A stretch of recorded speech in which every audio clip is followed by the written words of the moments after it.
Hi guys, it is Mr. Fed. Welcome back to the channel. I am back in the man cave and today I am going to do a quick pickup video. I don't often do pickup videos because I am married. And if you're middle-aged and married, it's kind of a code word, isn't it, for being poor. Me and my missus, we have a joint bank account and you tend to find your bank account depletes on things like soft furnishings and curtains and drapes and throws and potted plants for the garden, rather than important things like vinyl and video games. So let's get straight into the crux of it, shall we? Because I did manage to get a few pickups this month, and the first thing I'm going to show is a record. It's a piece of vinyl, and it's this piece of vinyl here. Let's hold it up to the camera.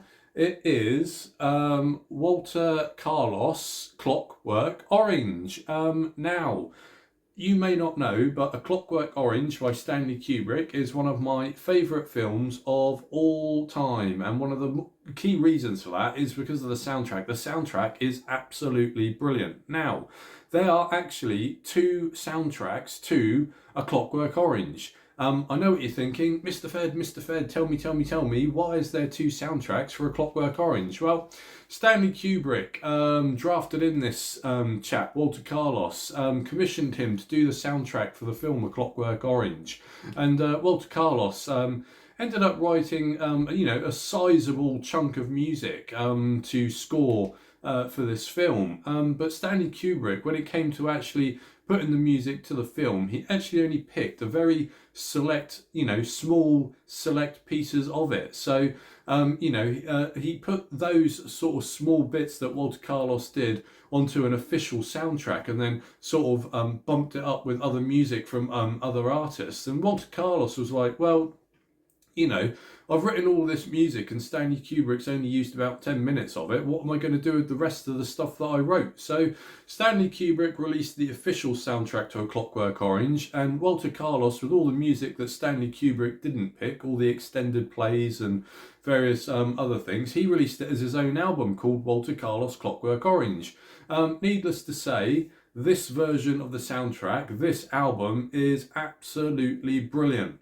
Now, there are some complex time signatures in this record, a lot of string arrangements, some electronic music as well. Your average Swiftie, your Taylor Swift fan who's probably likes to listen to, Portrait of a Showgirl. I don't know whether they'll get too much listening pleasure out of this record because it is a record that does challenge the old ears somewhat. Now, I bought this off eBay. I think I paid 15 quid for it. I mean, it was the cheapest one on there. It said it was in used condition. And I get that. The reason why they put it as in used condition is because the actual case is a little bit torn and a little bit tatty, but that's okay. I opened up the record though, and I was absolutely gobsmacked when I looked at this piece of vinyl. There is not a single scuff on this entire record. I hasten to add, I've studied the surface of this piece of vinyl and I don't even think it's been played. I think that I might have been the first person ever to actually have played this record. It is in absolute mint condition. So, I mean, I get it. Do you put things on eBay and say they're sort of in used condition because of the state of the kind of the cardboard, the wrapper, or would you put mint condition for the state of the vinyl, because the vinyl is absolutely pristine? So whoever sold this to me on eBay for 15 quid in that sort of condition, thank you very much. I am absolutely dead chuffed at this. It's an absolutely brilliant record. It's one of my favourite movies of all time. Quite happily put it in the top 3. Depending on how I feel. But there it is, Walter Carlos, A Clockwork Orange. That is my first pickup. I still buy vinyl every so often. I still have a small collection. I'm not as pretentious about it as I used to be. I've got one of those kind of suitcase record players now. I used to have the individual record player, big amplifier and the 2 speakers, but now I've just got like a suitcase record player, and that's Bluetooth, so I hook it up to a Bluetooth speaker. And for the amount I play vinyl and for the size of this kind of room, size of my man cave, it is absolutely perfect. So that's the first pickup. Second pickup I'm going to show is a Switch game. So even though I have a Nintendo Switch 2, I still buy Nintendo Switch games. So this is Trine 5. There's a reason why there's 5 of these games in the series, and that is because they are absolutely brilliant. It is a 2.5D platforming game, puzzle platforming game. Now, if you're in your mid-40s, you may hark your mind back to the Super Nintendo. You may remember a game called The Lost Vikings. Very similar principle. You control 3 heroes, and each hero has a kind of set special power or abilities, and you use each individual special power and abilities collectively in order to solve puzzles and progress through the platform level. The puzzle solving in this is so satisfying and so good. You know, the controls are so tight and it looks absolutely stunning. I love the Trine series. I do have Trine 1, 2, 3 and 4. I've played all of them. I love all of them. I've completed this game and I cannot wait for Trine 6. You know, as soon as I finish one, I want the next one. So yeah, there is some combat in this game, but the combat isn't all that. Thankfully, the combat is a very small portion of the game. The actual end level bosses are really, really good because, you know, you do need to find you're using all 3 of your heroes and all 3 of their abilities to defeat the final bosses. But the fun in this game is solving those puzzles, and some of the puzzles are absolutely, you know, they're really difficult to solve until you solve them, and then it's really plainly, blindly obvious. Like Zelda Breath of the Wild, there is no set way to solve a puzzle, so you have these skills and you have these abilities, and the game kind of leaves it to your imagination somewhat in how you want to solve these puzzles. So there's no set way of progressing through the levels. I'm sure the makers of this game, if they saw some of the ways that I solve some puzzles, they probably thought, well, we'd never imagine anyone would solve the puzzle quite like he did. So Trine, if you've never played Trine, I highly recommend it. It's an absolutely fantastic game. The next pickup I have is for the Switch 2. And I did pick up a copy of Cyberpunk. This was on the recommendation of my brother-in-law who played it on the PC. He said Cyberpunk is absolutely brilliant, I must buy this game, so I kind of sort of bent to peer pressure.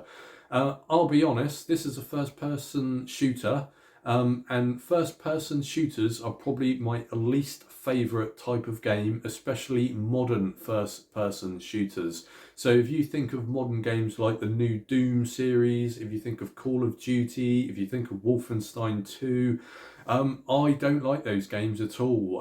They're far too chaotic, and I just don't like sort of walking around areas and sort of bullets hailing me, shooting me from every which way direction, and you know, you can't see who's shooting you, can you? You're sort of panning around, scrolling around, you can't see anyone who's shooting you, but you're clearly taking damage.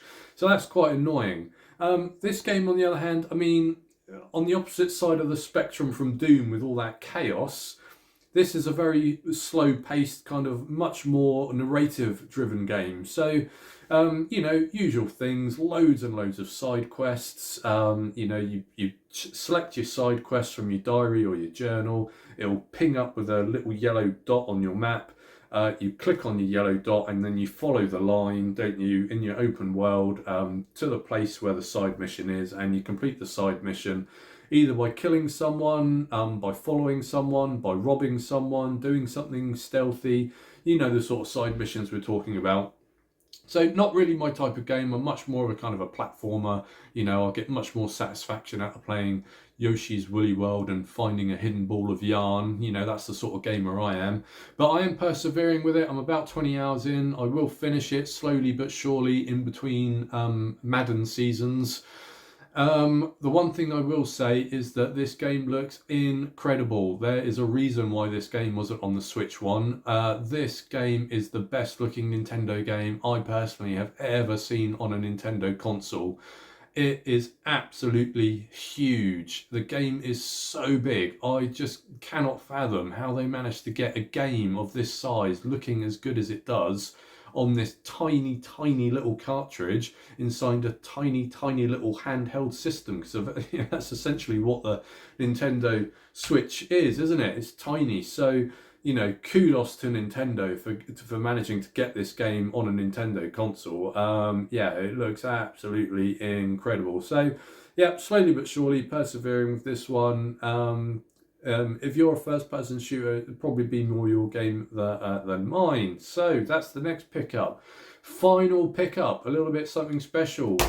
You probably recognise the sign in the back, the Man Cave sign. I am a Philadelphia Eagles fan, a lifelong Philadelphia Eagles fan. And we won the Super Bowl last year. So I picked myself up a Super Bowl ring to... I picked myself up a Super Bowl ring. So this is that said ring. It's absolutely huge. Now, it's a knockoff.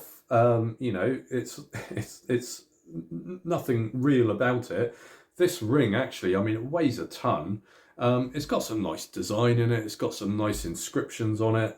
You know, it looks impressive, but it only cost me 15 quid. I think the case in which to hold it in, I think the case cost me 35 quid and the ring cost me 15. So in total, it was about 50 quid for the ring. I also bought a Super Bowl ring for the first Super Bowl that we won back in 2017. So I now have 2 championship rings for my championship winning side, if I just put them on like that. And, you know, that looks quite impressive when you go down to the pub with your bling on, doesn't it? You know, that's a nice little talking point. Sometimes I do wear them down the pub. You know, I get a few laughs and that. I don't care. This is my team, we are the champions, and I have some nice looking bling to show for it. So that's it, guys. Those are my recent pickups. I thought I'd just drop a quick video just to share those with you. What am I doing tonight? Probably having a little bit more alcohol-free whiskey, playing a bit more Cyberpunk. But that's the end of my pickup video, guys. Thanks for watching, and I will see you in the next one.